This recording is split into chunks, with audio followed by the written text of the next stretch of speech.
Salut, c'est Amandine d'Info Gaucho. Salut, c'est Adrien d'Info Gaucho. Aujourd'hui, on est à l'événement Rassembler pour gagner avec Lucie Castet, avec François Ruffin, Marine Tondelier, je crois. On est là pour faire un reportage de l'événement et pour faire quelques interviews, donc on se retrouve tout de suite. Salut Info Gaucho, c'est Hugo Perchoir. Il y a du budget chez Info Gaucho, dis donc. C'est un craqué le PEL. Au lieu de donner au PS, donner à Info Gaucho. Oh là là, oh c'est petit. Oh c'est petit. Bah, on a une cagnotte. On a une cagnotte, il faut donner la principale information du jour. Bah c'est parti, quand tu veux. C'est bon? Salut Info Gaucho, c'est Hugo Perchoir. Ah oui, pardon, c'est dans ça. Il faut que tu te présentes, faut que je te lance. Vas-y, il faut que je te lance avant.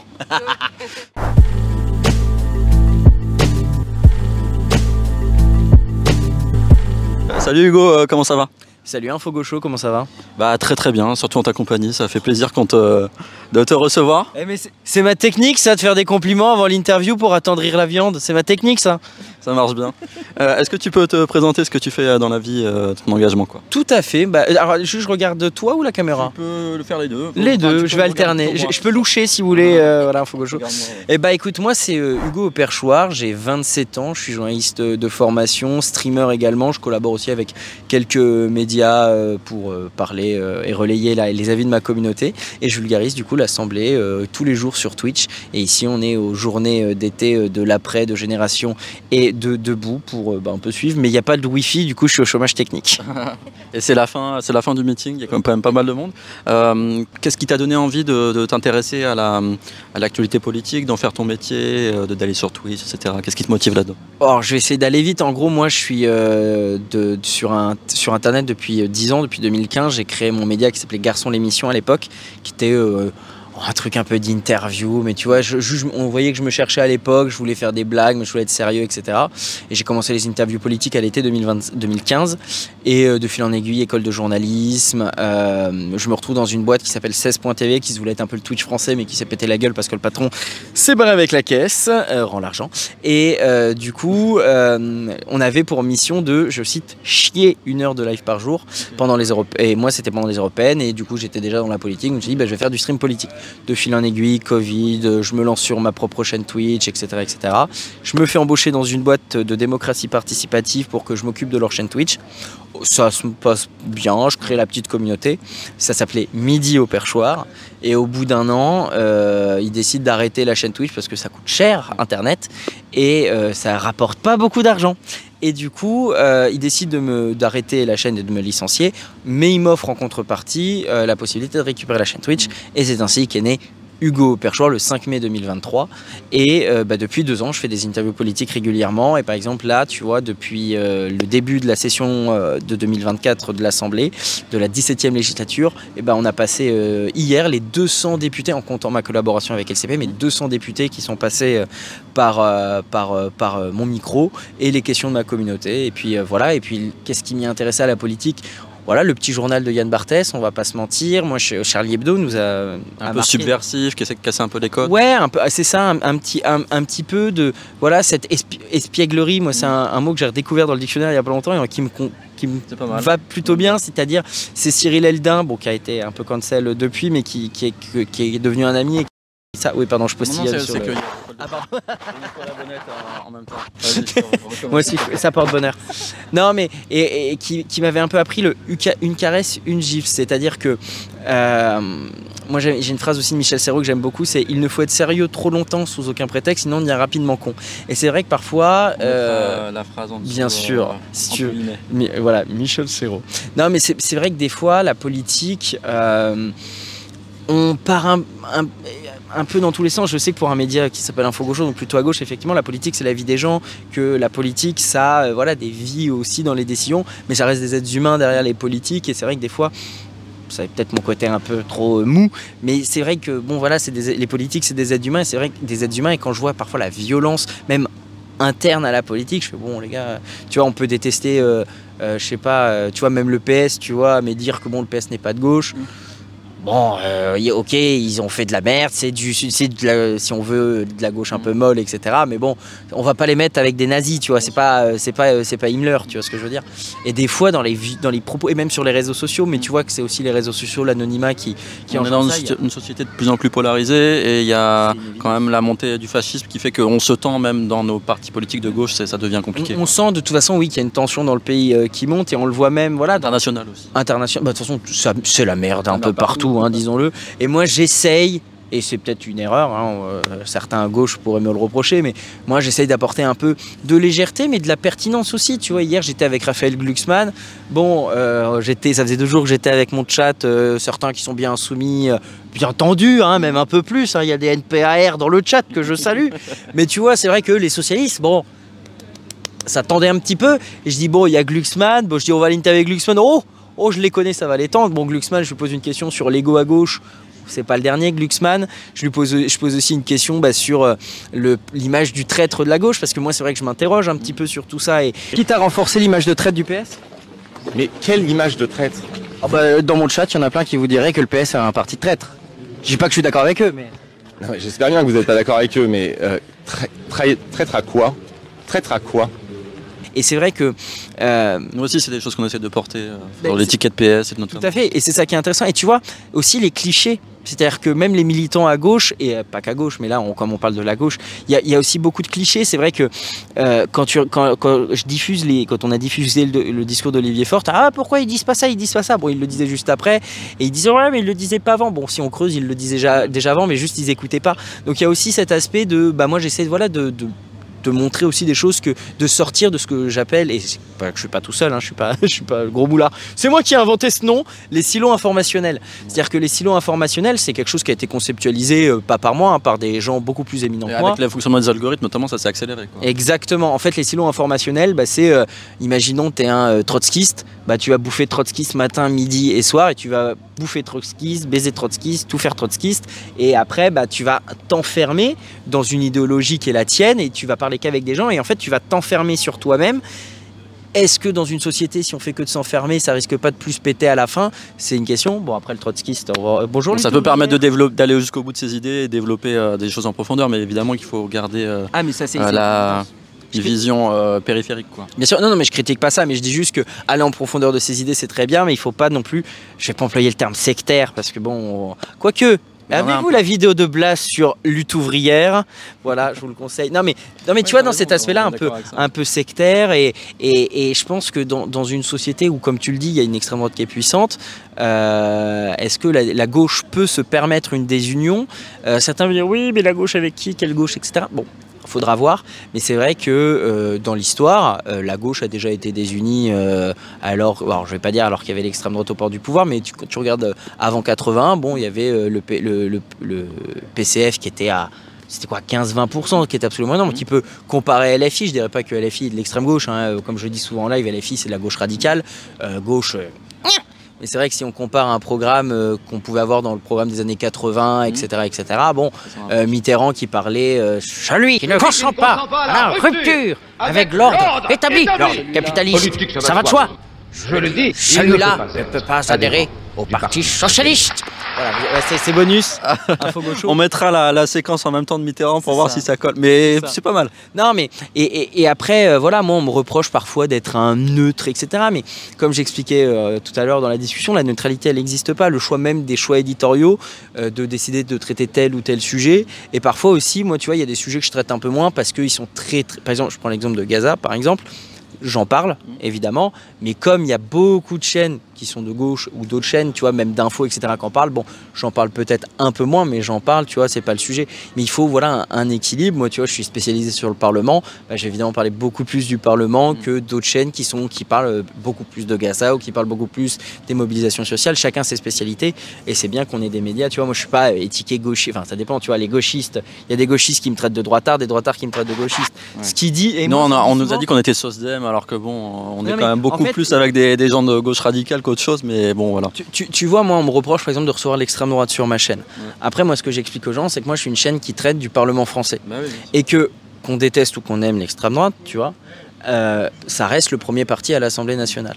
Alors moi, si on regarde les statistiques, en proportion, je le reçois beaucoup moins que des partis de la gauche, ou etc. Aussi parce que la gauche est beaucoup plus accessible que l'extrême droite, il faut le dire aussi. Oui, vas-y. Mais c'est pas. Moi, j'ai vu une séquence en Belgique qui m'avait un peu surprise. Je vois laquelle. Tu vois, c'est-à-dire, il y a une chroniqueuse de TPMP qui a été sur c'est le service public belge. LN24, c'est le BFM belge, si ma mémoire est bonne. Donc c'est une chaîne importante en Belgique qui disait qu'il y a un cordon sanitaire en Belgique. Mais en fait, il faut donner la parole à tout le monde. Mais en fait, nous pas, par exemple. Pardon ? Chez nous pas. Nous, on a ce qu'on appelle un cordon sanitaire. On ne donne pas la parole à l'extrême droite ici en Belgique francophone. C'est quelque chose qui existe chez nous. Et du coup, dans les urnes, ça donne quoi ? Justement, en Belgique francophone, on n'a pas l'extrême droite. On l'a beaucoup de l'autre côté du pays, du côté flamand. Oui, mais donc ça veut dire qu'à partir du moment où, en fait, ça veut dire que vous donnez pas la parole à tout le monde, à tous les avis. Tout à fait. Et donc en fait, c'est une volonté politique. Chez nous. Oui, tout à fait, et médiatique. Alors pour être précis, c'est en Belgique francophone, et ça c'est un truc qu'on évoque souvent en live, parce que évidemment beaucoup de gens sortent cette séquence-là. En fait, le problème, entre guillemets, problème au sens équation, tu vois, c'est que en Belgique francophone, donc c'est la Wallonie, si ma mémoire est bonne, oui, c'est ça. L'extrême droite est à, je crois, 2%. Donc faire un barrage quand un mouvement est autour de 2%, c'est assez facile. Ils disent que c'est grâce au fait de faire un barrage qu'ils sont à 2%, mais que c'est pas le contraire. C'est factuellement vrai. Mais en revanche, est-ce que si des gens veulent lutter contre l'extrême droite, faire un barrage quand l'extrême droite fait 40% dans le pays, est-ce que c'est la solution ? Est-ce qu'il ne faut pas... C'est un truc que j'ai notamment avec Jean Massy, où je suis en désaccord avec lui vis-à-vis de ça, c'est que je pense qu'il faut confronter l'extrême droite, mais il faut des gens qui savent le faire, tu vois, en leur mettant, voilà, Jordan Bardella, vous êtes au Parlement, bon, vous êtes inactif, bon, tu vois, moi, quand il y a eu le débat des européennes, j'ai eu quasiment tous les partis, j'ai pas eu lui a dit, on vous surnomme Jordan Bardella. Moi, c'était un des seuls trucs que j'avais vu, qu'on l'avait vraiment confronté. Certains électeurs pensent que vous n'avez pas de maîtrise du sujet de fond que sont les problématiques européennes et tout ce qui tourne autour. Qu'est-ce que vous auriez à leur répondre ? Non, nous sommes... En fait, juste, faut peut-être compléter la question d'Alice, c'est parce que ça part d'un bilan, de votre bilan des dernières années, 0 rapport, 21 amendements. En fait, on vous surnomme à Strasbourg Jordan Bardella. Non mais madame... Non mais du coup, sur le fond, vous pouvez répondre. Madame... Ouais, mais tu vois, c'est des trucs comme ça. Et je prends, tu vois, ces exemples-là. Moi, pendant la campagne des européennes, personne n'a demandé à Bardella, c'est quoi votre bilan ? Vous, concrètement, c'est quoi une journée typique au Parlement européen ? Est-ce que Jordan Bardella est capable de dire concrètement Tu vois, c'est des questions pour moi qui sont simples. Bon, alors, qu'est-ce que vous avez fait à l'extrême droite ? Enfin, qu'est-ce que vous avez fait ? Et voilà, il faut poser des questions. L'idée c'est pas tu vois, leur tomber dessus, mais juste être prof. C'est un truc que j'ai appris avec LCP, parce que je collabore avec eux et je les remercie parce qu'ils me laissent une liberté. C'est comme ça que je t'ai connu. Ouais. Bah voilà, la qualité. LCP, la chaîne parlementaire. Je vous aime. Non mais tu vois, et c'est là où je remercie moi LCP de me donner aussi cette chance de travailler sur une belle chaîne qui a pas beaucoup de moyens et qu'il faut soutenir. C'est d'avoir aussi un pain de côté d'une jeunesse qui est la mienne, qui a pas l'habitude des carcans télévisuels, et à des communautés qui regardent plus la télé, de pouvoir les interroger. Et en fait, ce que j'ai appris avec ça, c'est être factuel. Tu peux avoir des propos virulent, mais même contre la gauche radicale ou des trucs comme ça, tu peux interroger Jean-Luc Mélenchon sur sa position sur l'Ukraine, s'interroger quand même, c'est vrai, pourquoi cet anti-américanisme primaire et qui ressort, enfin, tu vois, des trucs sur Taïwan aussi, ou sur Taïwan, mais tu vois, on peut l'interroger, mais du moment qu'on est factuel. Et pareil, l'extrême droite, on peut l'interroger du moment qu'on est solide et factuel. C'est-à-dire, bah voilà, moi j'avais interrogé Sébastien Chenu sur Caroline Parmentier, Mediapart venait de sortir un papier qui racontait les horreurs qu'elle écrivait, parce que elle les a écrits. Là, il n'y a pas de supputation de X. On va mettre pareil, on va mettre les extraits. Mais tu pourras mettre les extraits. Mais non, mais c'est-à-dire que moi, j'ai lu l'article en live. Là, c'est pas un jugement de valeur. Enfin, c'est quand elle écrit qu'elle compare les gens du voyage à des gens qui mangent des hérissons, quand elle parle de folie, des horreurs homophobes, mais qui, j'ai même pas envie de m'en rappeler, mais qui sont vraiment, tu regardes les trucs. Il n'y a pas de doute, on peut même pas parler de lobby juif, elle écrit ça, elle écrit des horreurs, et là c'est pas, tu vois, c'est pas, je sais pas moi, un gauchiste pur jus, que juste quelqu'un qui parle ne serait-ce que de lobby juif, même à droite, il devrait, tu vois, trouver ça problématique, tu vois. Et bah t'es factuel, tu cites le truc, il veut répondre, il veut pas répondre, après toi t'as fait ton boulot. Et en fait c'est ça que j'ai appris aussi en travaillant avec la chaîne parlementaire et d'autres, c'est l'efficacité du fait. Il faut être factuel. Est-ce que tu as aussi envie d'élargir la manière dont on fait de l'information, la manière dont fonctionnent les médias, c'est-à-dire qu'on ne reste pas sur un plateau entre experts ou soi-disant experts, parce que des fois, bon, ils sont experts sur tout, les tautologues en rien, enfin voilà, les tautologues exactement. Et toi, tu es beaucoup en lien avec les gens, vu que tu as un chat, etc., que tu échanges. Est-ce que c'est pas aussi ça, la nouvelle manière de faire de l'information, c'est être un peu plus près des gens et des retours de terrain, les retours. Alors ça peut être des ressentis personnels, mais t'essaies quand même de couvrir un... Mais les ressentis personnels, c'est intéressant, tu vois. Moi, c'est un truc sur lequel je me base beaucoup aussi. C'est évidemment, mon chat, j'oublie pas que c'est pas la France. C'est une frange de la population qui est très présente sur ces réseaux sociaux-là. Donc plutôt des gens à gauche, soit des gens qui sont, comment je peux dire, plutôt inactifs pour beaucoup, parce que pour avoir du temps sur Twitch, beaucoup de travailleurs, ils sont ce qu'on appelle en lurk, c'est-à-dire ils regardent sans participer. Donc il ne faut pas que j'oublie que la population qui participe dans le chat, ça reste une population quand même particulière, pas représentative, mais où j'ai des... Ta communauté. Non mais c'est ça, c'est ma communauté, mais même le public global de Twitch, tu vois, c'est pas représentatif de la société française. Et ça n'empêche que c'est des points de vue qui sont intéressants. Et en fait, c'est ce que moi j'appelle le pas de côté. On en revient au silo d'information. Et c'est pas une critique, tu vois, etc. Mais quand t'es dans la télé, bah oui, t'es dans tes silos. T'as des trucs qui te semblent évidents, ou en politique, t'as des trucs qui te semblent évidents. Bon, bah t'as pas obligé de réexpliquer. Mais pour les gens, tu vois, l'assemblée à moitié vide, bon, moi, quasiment à chaque stream où l'assemblée à moitié vide, je vais expliquer, bah en fait, c'est normal. Parce que l'Assemblée, c'est allez, 20%. Et quand j'en parle avec... Et tu vois, mais les députés aussi doivent... Et le problème, et c'est là, tu vois, où moi, je vois même, tu vois, des insoumis, parce que quand il y a du populisme, parce qu'il y a du populisme aussi chez certains membres de la France insoumise, ou au RN, etc. C'est quoi le populisme ? Bah, pour moi, moi, je le définirais comme, tu vois, tu dis des choses qui font plaisir aux gens. Sans forcément que ce soit vrai. Juste des trucs qui leur font plaisir ou qui alimentent...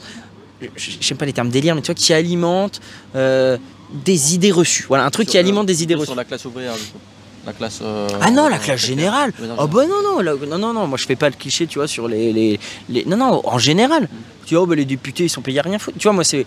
Je sais pas, j'adore mes grands-parents, tu vois, mais un peu, moi, mon grand-père, c'est... de toute façon, payés à rien foutre, c'est des connards. Bon, tu vois, je dis pas le français moyen, je veux pas faire le gars méprisant, tu vois, mais...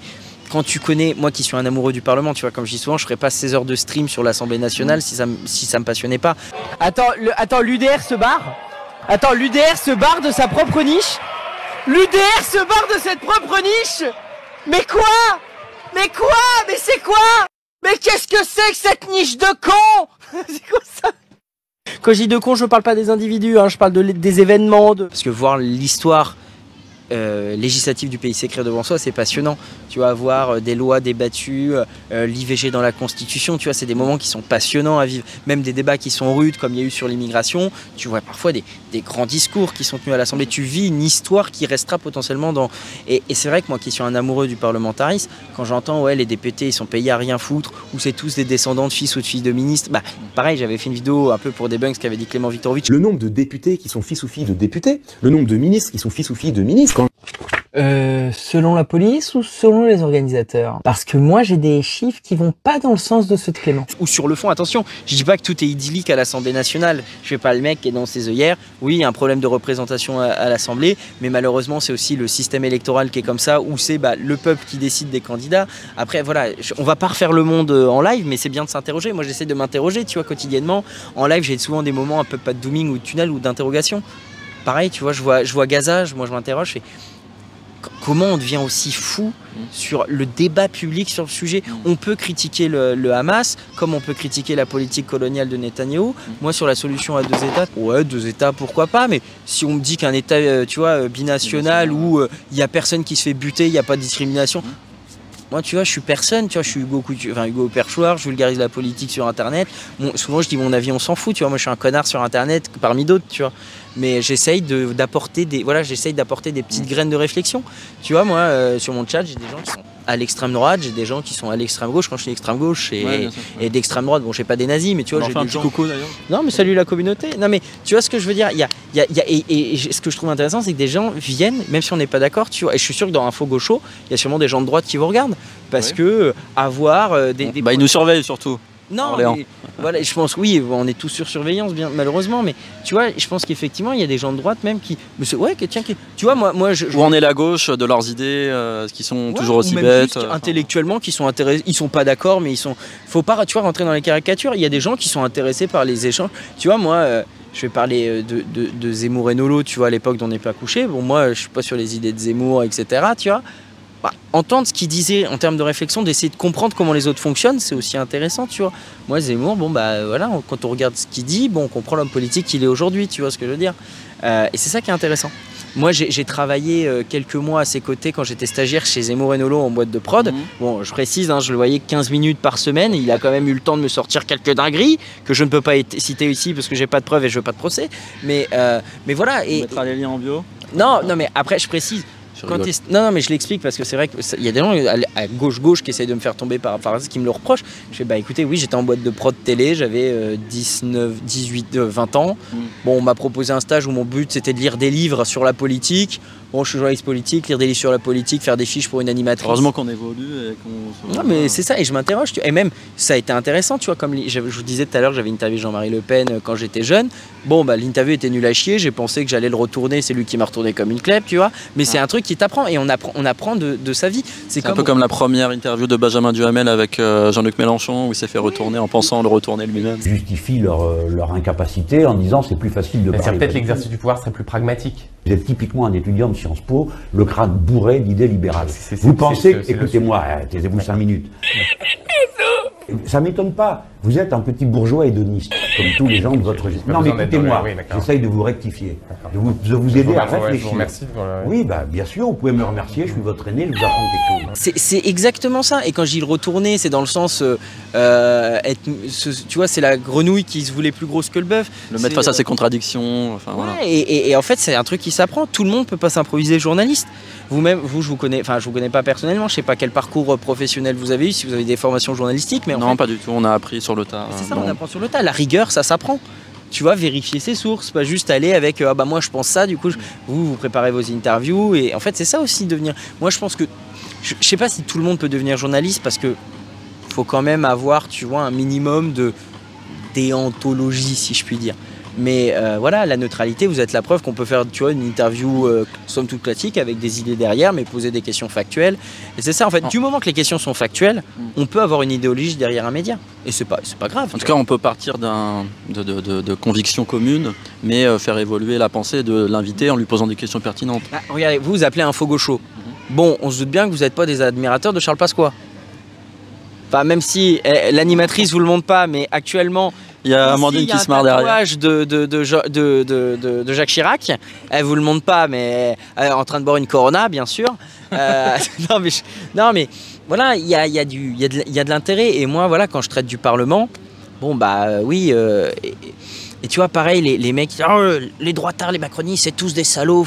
Bon, à l'Assemblée nationale, vous inquiétez pas que les LFI ils bossent aussi avec les macronistes. Hein. Avec l'extrême droite, il y a un barrage existant. Je prends l'exemple. D'ailleurs, Ruffin, il a fait pas mal. Avec Richard Ramos, un député de. Bien sûr, mais Richard Ramos, il a fait quelque chose.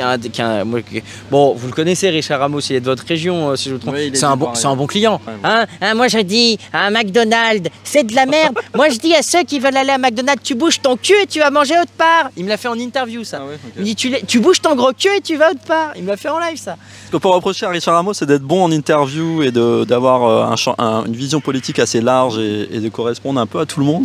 Mais à l'Assemblée nationale et en termes de suivi, bon, c'est un peu différent. Après, ça, c'est le fonctionnement de la 5ème République, sur le fonctionnement de groupe. C'est le fonctionnement actuel de la politique qui veut ça. Après, il est vrai que quand tu parles avec des... Enfin, je sais pas si toi, si vous parlez avec des députés en off, peu importe le parti, il y en a beaucoup qui sont critiques vis-à-vis de leur ligne, hein. Des insoumis qui sont critiques en off vis-à-vis de la fonctionnement de la France insoumise, il y en a.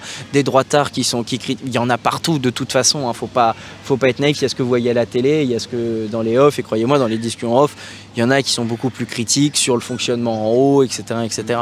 Mais c'est là où c'est intéressant et c'est là où la politique est passionnante. Je pense que voilà, vous aussi vous faites ça. Alors vous, c'est bénévole, enfin c'est... Carrément, oui. Ouais, c'est ça. En fait, faites des dons sur quand même Info Gaucho. Non mais tu vois, on va me reprocher. Je sais que probablement il y a des droitards qui vont me reprocher de venir sur Info Gaucho, mais moi, si un média de droite. Tirage sur Frontières. Non, parce que Frontières m'ont insulté sur CNews, donc je n'irai pas. Eric Tegner m'a qualifié de youtubeur d'extrême gauche. Alors je rappelle à Eric Tegner que youtubeur, c'est faire des vidéos exclusivement pour YouTube. Je suis avant tout streamer et journaliste. Et d'extrême gauche, je suis désolé, je ne souhaite pas la révolution française, enfin la révolution en France. Assez. Assez. Non, je ne suis pas d'accord. Donc je ne correspond à partir du moment où tu veux le partage des richesses et que t'es un petit peu antiraciste, c'est d'extrême gauche pour eux. Donc, non, mais voilà. même juste bon, pour la dignité humaine, un peu d'extrême gauche. Mais bref. Humaniste. Non mais tu vois, et moi c'est ça qui me pose problème, c'est qu'en fait on a des médias, et je mets des guillemets, parce que pour moi Frontières n'est même pas un média, on a vu j'ai fait 2 réacts à des documentaires qu'ils ont fait, je m'arrêtais toutes les 2 minutes pour dire en tant que journaliste qui a eu une formation journalistique, de voir tous les problèmes déontologiques qui étaient présentés. Pour moi c'est pas un média Frontières, mais bon je vais encore avoir des problèmes en disant ça. Non mais on coupera. Non mais t'inquiète. Ou pas. Juste tu vois là, moi je trouve que tu vois des échanges comme ça c'est intéressant, et puis là moi je dis plein de trucs, et encore une fois moi je vais pas dire que je suis son père, tu vois, mais je suis un mec qui essaye de faire de vivre de sa passion du mieux qu'il peut, de faire le con en live, faire des interviews. Je veux pas devenir politique, je fais pas de politique. Je n'ai pas d'objectif politique. Moi, je veux juste que les gens comprennent l'Assemblée nationale et essayent de comprendre comment ça marche et d'être le plus factuel possible. Tu fais vivre la démocratie et l'information tout en étant un peu divertissant. C'est ça, parce que malheureusement, tu regardes les débats, les discours, là, je suis désolé, mais on s'emmerde. Et moi, tu vois, quand je commente les débats en live, bon là, il n'y a pas de wifi, donc on s'emmerde un peu plus. Mais tu vois, moi, j'essaie de faire des blagues. C'est pour ça qu'il est venu faire l'interview, c'est qu'il n'avait rien d'autre à faire. C'est factuellement vrai. Vous voyez, les questions factuelles. C'est ta première et dernière interview sur InfoGauche. Non, mais et tu vois, c'est intéressant d'avoir des médias comme vous. Et moi, je trouve que des médias qui font le job, qui peuvent avoir une opinion. Tu vois, Frontières, je vais dire un truc provoque, Frontières ferait son travail. Il serait factuel, il manipulerait pas l'information, il manipulerait pas les gens. Pourquoi pas un média d'extrême droite qui fait son job? Pourquoi pas, tu vois? Je dis pas que ça me ferait kiffer, mais pourquoi pas, tu vois? Mais tu vois, l'Humanité, c'est un journal de gauche qui fait du job, qui a son parti pris idéologique, évidemment, mais au moins ils font du travail journalistique. Très bien, tu vois, il y a des journaux d'extrême gauche qui existent, donc ils font aussi leur travail journalistique. Du moment qu'il y a un travail journalistique et qu'il n'y a pas de choses qui vont à l'encontre de la loi française et des lois de la République, moi je dis pourquoi pas, tu vois. Mais il faut que ce soit bien fait. Est-ce que tu sens qu'il y a une prise de conscience dans le monde médiatique, on va dire mainstream, toi qui connais un petit peu comment ça fonctionne, est-ce qu'il y a une prise de conscience sur le fait qu'on doit faire de l'information un petit peu différemment, et surtout est-ce qu'ils sentent la défiance vis-à-vis de l'information de la part de la population? Parce qu'il y avait des sondages qui sont sortis en disant la majorité de la population n'a plus confiance, etc. De toute façon, et c'est normal qu'il y a eu des erreurs historiques, médiatiques, de façon de faire, de manque de transparence. C'est pas tant sur les exemples d'erreurs historiques qui fait qu'il y a la défiance, c'est surtout vis-à-vis de comment on traite l'information.